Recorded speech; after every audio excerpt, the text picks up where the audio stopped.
साथियों नमस्कार।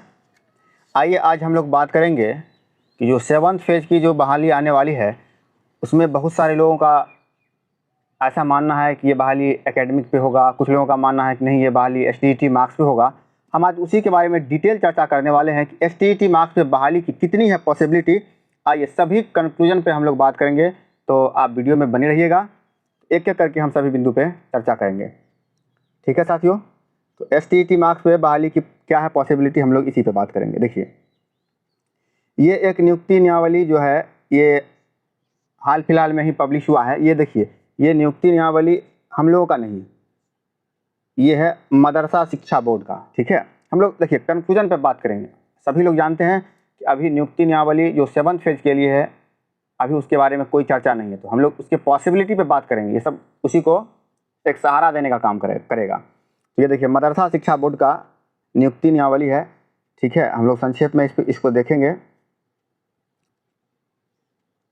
जैसा कि आप सभी लोग जानते हैं कि मदरसा शिक्षा बोर्ड जो होता है ना, ये मदरसा विद्यालय जो है ये देखिए ये अनुदानित होता है। ऐसा है नहीं कि ये फुल्ली जो है गवर्नमेंट है, इसको बस बहुत ज़्यादा सैलरी भी नहीं मिलता, वही 15,000 या 12,000 10,000 या 12,000 के आसपास इन लोगों का सैलरी रहता है। तो ये देखिए गैर सरकारी मान्यता प्राप्त अनुदानित मदरसा, ठीक है। तो यही है।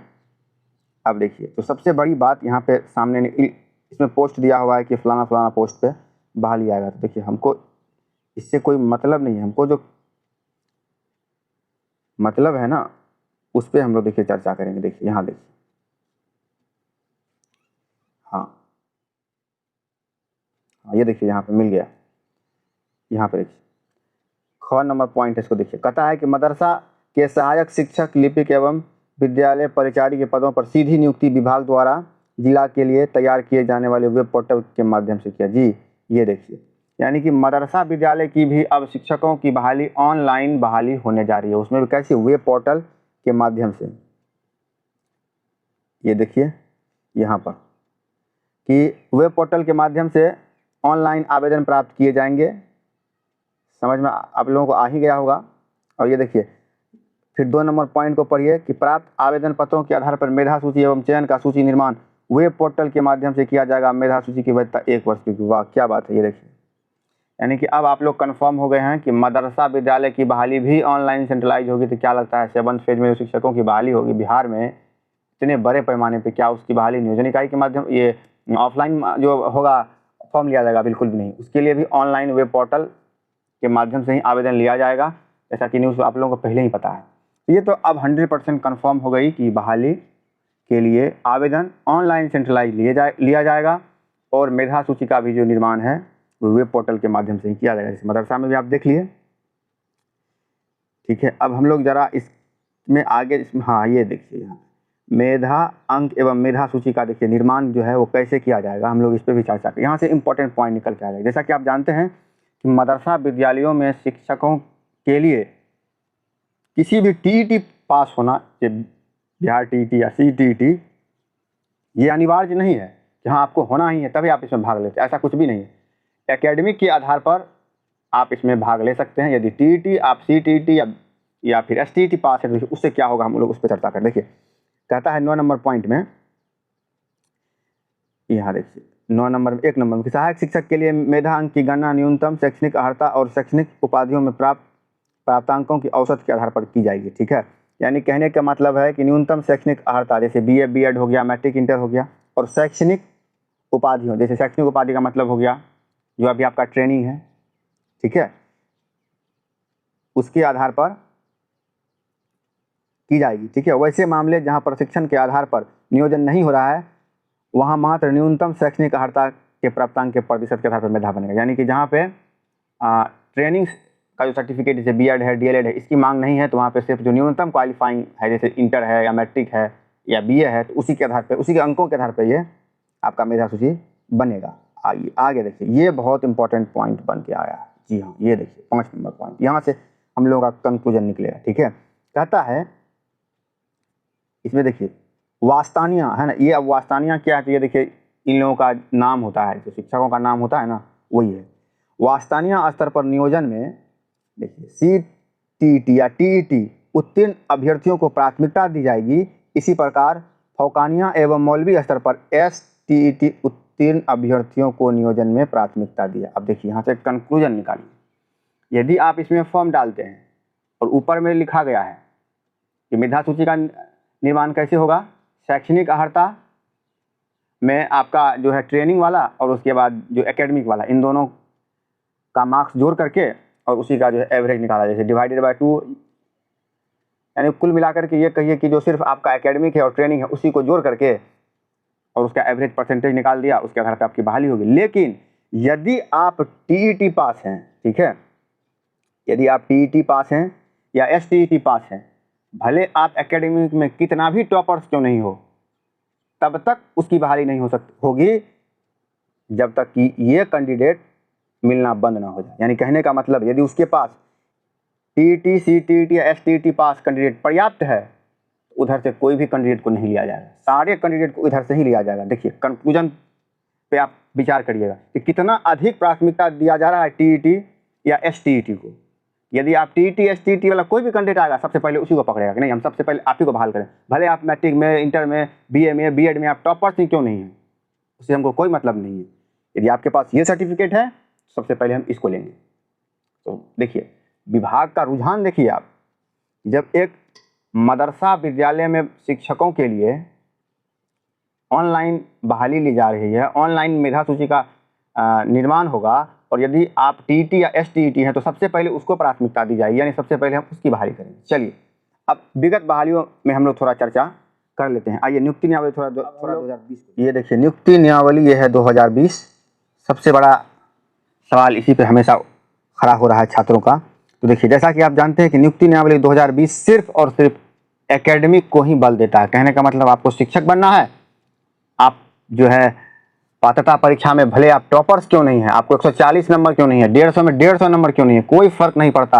आप 68 नंबर लाए हैं चाहे 150 में 150 लाए हैं, कोई दिक्कत नहीं है। बस सिर्फ बीए बीएड में आप अच्छा है, शिक्षक बन जाइएगा। इसका बस एक ही यही बेस है, यही आधार है। लेकिन इस नियुक्ति नियमावली से अभी तक एक भी बहाली नहीं। देखिए प्रधानाध्यापक की बहाली हुई, जैसा कि आप जान रहे थे, उसमें भी यही था, एकेडमिक में अच्छा नंबर है, पदोन्नति के माध्यम से आप प्रिंसिपल बनेंगे, लेकिन उसका भी फॉलो नहीं हुआ। उसके बाद देखिए स्वास्थ्य अनुदेशक का भी, उसका भी बहाली होना चाहिए, जो उसका जो होता है जो पीटी वाला उन लोगों का एक प्रशिक्षण होता है 2 वर्ष का, वो, और उसके बाद उसका बीए, इन दोनों को जोड़ करके एकेडमिक बना देना चाहिए था, क्योंकि नियुक्ति नियमावली तो बल उसी पे देता है। लेकिन ऐसा नहीं हुआ। आप उसमें देखिए एकदम डायरेक्ट एसटीईटी के मार्क्स पे सीधी नियुक्ति उन लोगों की हो रही है। उसके बाद देखिए इसमें इसका जो लाइब्रेरियन का भी जो बहाली का बीच में मांग आया था कि उसके लिए भी नियुक्ति नियमावली अलग से बन रही है, यानी कि उसके मार्क्स से बहाली होगा। तो ये नियुक्ति नियमावली 2020 जो है ये कहीं से फॉलो नहीं होगा। देखिए क्यों नहीं होगा, हम उस पर भी बात करेंगे, थोड़ा आप बने रहिए। हाँ यहाँ देखिए, ये देखिए, ये जो शिक्षक बनेंगे प्रारंभिक विद्यालय में, उसमें देखिए क्या पैमाना रखा है, ये देखिए, ठीक है। प्रारंभिक विद्यालय में जो शिक्षक बनेंगे उसका देखिए पैमाना क्या है। कहता है कि मैट्रिक परीक्षा में प्राप्त प्रतिशत का प्रतिशत, इंटर में प्राप्त प्राप्तांक का प्रतिशत और प्रशिक्षण का प्रतिशत, इन तीनों को जोड़ दिया गया, 3 से भागा दे दिया गया, बस आप शिक्षक बन गए। बताइए कहीं से ये होगा? जहां आप ऑनलाइन सेंट्रलाइज की बात कर रहे हो और शिक्षकों की बहाली कर रहे हो कि मैट्रिक इंटर में जो अच्छा नंबर लाया बस सीधा यानी मैट्रिक इंटर का सर्टिफिकेट दिखाओ, शिक्षक बन जाओ। ये लगता है ये 21वीं सदी में होगा, जहाँ पे पूरे देश में नई शिक्षा नीति लागू करने की बात चल रही हो, और वो यहाँ पे आप जो है मैट्रिक इंटर में अच्छा नंबर लाइए और शिक्षक बनिए। ये शिक्षा मित्र की तरह ये अब पॉसिबल नहीं है, क्योंकि इस पर बहुत ज़्यादा प्रश्न चिन्ह उठ चुका है। एक बार बहाली हुआ है सिर्फ मैट्रिक, बीए, इंटर, ग्रेजुएशन पे, इतना प्रश्न चिन्ह उठा है कहने की बात नहीं। पूरा शिक्षा, बिहार के शिक्षा जगत को बदनाम कर दिया, हर एक आदमी इससे वाकिफ है। कहीं से भी अब हमको ये नहीं लगता है कि ये लागू होने वाला है। और हाँ, दूसरा इसका सबसे बड़ा आधार देखिए कि जब आप मैक्सिमम एज रिलैक्सेशन जो है 45 साल किए हुए हैं, तो जो आज से 20 साल पहले मैट्रिक इंटर पास किया है और जो अभी किया है, ठीक है, जो 15 में इंटर किया, जरा आप हमको ये बताइए, या फिर जो 16 में इंटर किया और वो डीएलएड किए हुए हैं और वो प्रारंभिक विद्यालय में शिक्षक बनेगा, और शिक्षक का बस पैमाना यही है कि मैट्रिक इंटर में अच्छा नंबर है, बस तीनों को जोड़ दो और डीएलएड को आप शिक्षक बन गए। जो आज से 20 साल पहले किया, क्या वो कभी शिक्षक बनेगा? इसलिए नियुक्ति नियमावली 2020 किसी खास व्यक्ति विशेष को फायदा पहुंचाने का काम करेगा, इसलिए नियुक्ति नियमावली 2020 फॉलो होगा ही नहीं। अब सवाल ये उठता है कि नियुक्ति नियमावली 2020 लागू क्यों हुआ, इसको लाया क्यों गया। तो देखिए इसके पीछे का रीजन है, यह नियुक्ति नियमावली गिरिवर दयाल जो माध्यमिक निदेशक था या प्रमुख सचिव सॉरी उसी के वक्त में लाया गया। तभी शिक्षा मंत्री भी शायद कृष्णनंदन वर्मा करके कोई थे, यही शिक्षा मंत्री और इस अपर मुख्य सचिव के समय में नहीं आया है। तो तभी एक पैमाना तय किया गया कि हम पात्रता परीक्षा में भी पात्रता हेतु सीट लगा देंगे। जैसे 37,000 सीट जो है STET में लगा दिया कि हमको 37,000 कैंडिडेट को पात्र करना है। हालांकि वो नियुक्ति का सीट नहीं था, हम लोग उस पर भी चर्चा नहीं करेंगे, बहुत लंबा वीडियो हो जाएगा। तो वहाँ से हम कैंडिडेट को छांट लिए और उसके बाद इधर एकेडमिक से छांट लिए। तो कहने का मतलब फाइनल कंक्लूजन यही निकल के आएगा कि शिक्षक वही बनेंगे जिनका TET में भी अच्छा स्कोर है और एकेडमिक में भी अच्छा स्कोर है। दोनों तरफ से जो टॉपर हैं वो सबसे बेस्ट शिक्षक होंगे। वाकई में अच्छी बात है, लेकिन अब परिस्थिति बदल चुका है। ठीक है, तो अब परिस्थिति बदल चुका है, इसलिए सिर्फ BA BEd या मैट्रिक इंटर के आधार पर जो सपना देख रहे हैं शिक्षक बन जाएंगे, ये इम्पॉसिबल है, क्योंकि समन्वय बैठेगा ही नहीं, ये होगा ही नहीं, बिल्कुल भी नहीं होगा। तब कई लोगों का कहना है कि नहीं, जो 2012 का नियुक्ति नियमावली था उसमें जो है कुछ परसेंटेज था देना, जैसे 80 से 90% है, शायद 8 नंबर का वेटेज, वो भी रूल इसमें फॉलो नहीं होगा। क्यों नहीं होगा? क्योंकि वो पहले ही लागू हो चुका है और उसको हटा दिया गया है। क्यों? क्योंकि समय के साथ परिवर्तन जरूरी था, इसलिए परिवर्तन किया गया। तो अब वक्त और परिस्थितियां बिल्कुल बदल चुकी है, इसलिए 2020 नियुक्ति नियमावली कहीं से भी लागू नहीं होगा। हाँ, जो भी नियुक्ति नियमावली होगा वो सबके लिए, सबके हित में रखा जाएगा, जिससे सबको फायदा हो, किसी खास व्यक्ति विशेष को फायदा पहुंचाने का काम नहीं किया जाएगा।